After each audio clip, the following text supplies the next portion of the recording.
ಬಾವುಟ ಹಾರಿಸಲು ಸಿದ್ಧತೆ ನಡೆಸುತ್ತಿದ್ದಾರೆ.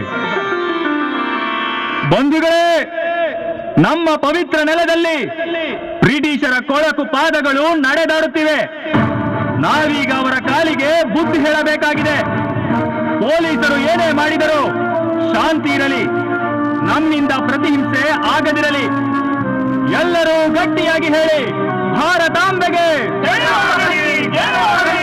ಸ್ವಾತಂತ್ರ್ಯ ನಮ್ಮ ಜನ್ಮ ಸಿದ್ಧ ಹಕ್ಕು. ಬ್ರಿಟಿಷರೇ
ಧರಿಸಿ ಜನ್ಮಭೂಮಿಗೆ ರಾಷ್ಟ್ರ ಯಜ್ಞ ದುರಿಯ ದಾಹ ತೀರಲೆಂದು ಇಂದ್ರಿಗೆ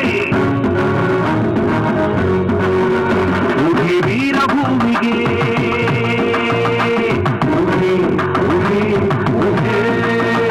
ಉಡಿ ಭರದ ಭೂಮಿಗೆ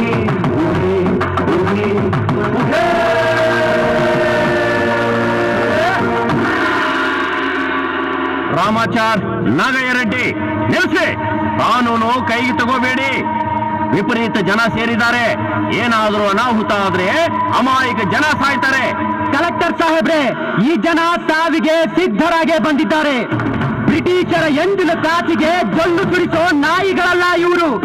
ಮಾಡು ಇಲ್ಲ ಮಡಿ, ಇದು ನಮ್ಮ ಮಂತ್ರ. ಬೇಡ, ನನ್ನ ಮಾತು ಕೇಳಿ.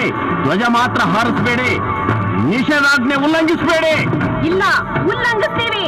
ನಿಲ್ಸಿ. ಬಾವುಟ ಕೆಳಗೆ ಹಾಕಿ ದೂರ ಸರಿರಿ. ಇಲ್ದಿದ್ರೆ ಗೋಲಿಬಾರ್ ಮಾಡಿಸ್ತೇನೆ.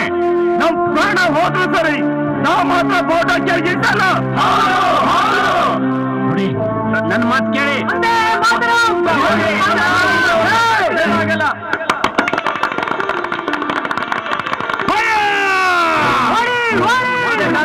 ಕೆಳಗಿಳಿಸ್ಬೇಡಿ.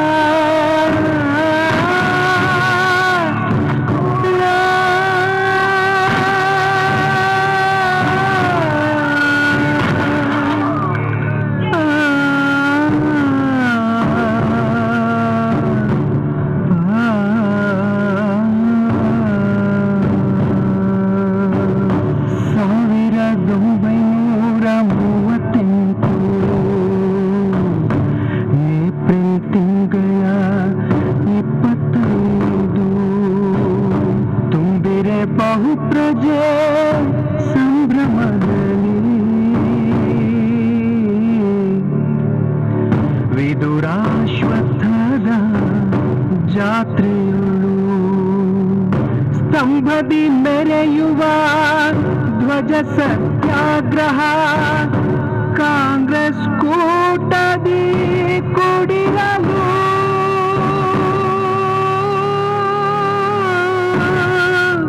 ಸರ್ವ ಜನರ ಮೇಲೆ ಗುಂಡಿನ ಮಳೆ ಸುರಿದರು. ಘೋರ ಕೈಯಾರ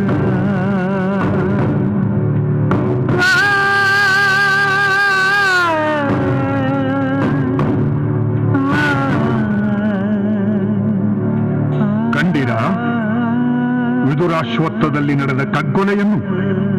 ಆಳರಸರ ಗೋಲಿಬಾರಿನಿಂದ ಪಿನಾಕಿ ನದಿ ಕೆಂಪಾಯಿತು. ನಾಗರ ಕಲ್ಲುಗಳಿಗೆ ರಕ್ತಾಭಿಷೇಕವಾಯಿತು. ಅರಳಿ ಮರದ ಎಲೆಗಳೆಲ್ಲ ನೆತ್ತರಲ್ಲಿ ನೆಂದವು.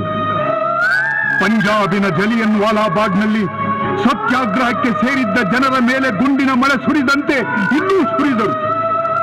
ಅದಕ್ಕೆ ವಿದುರಾಶ್ವತ್ಥವನ್ನು ದಕ್ಷಿಣದ ಜಲಿಯನ್ ವಾಲಾಬಾಗ್ ಎನ್ನುವುದು. ಇಲ್ಲಿಂದ ಬೀಸಿದ ಗಾಳಿ ಮುಂದೆ ಚಂಡಮಾರುತವಾಯಿತು. ಪಿನಾಕಿನಿ ನದಿಯಲ್ಲಿ ಜಲಪ್ರವಾಹ ಹುಟ್ಟಿದಂತೆ ಜನಪ್ರವಾಹ ನುಗ್ಗಿ ಬಂತು. ಕೊನೆಗೆ ಬ್ರಿಟಿಷರು ಭಾರತದ ಸಿಂಹಾಸನದಿಂದ ಕೆಳಗಿಳಿಯಲೇಬೇಕಾಯಿತು. ಎಲ್ಲ ವೀರಾಗ್ರಣಿಗಳ ಹೋರಾಟದ ಫಲವಾಗಿ 1947 ಆಗಸ್ಟ್ 15ರಂದು ಸ್ವಾತಂತ್ರ್ಯದ ಉತ್ಸವವನ್ನು ಮಾಡಿ ನಲಿದೆವು. ಬನ್ನಿ, ಆ ಉತ್ಸವದಲ್ಲಿ ನಾವು ಸೇರಿಕೊಳ್ಳೋಣ.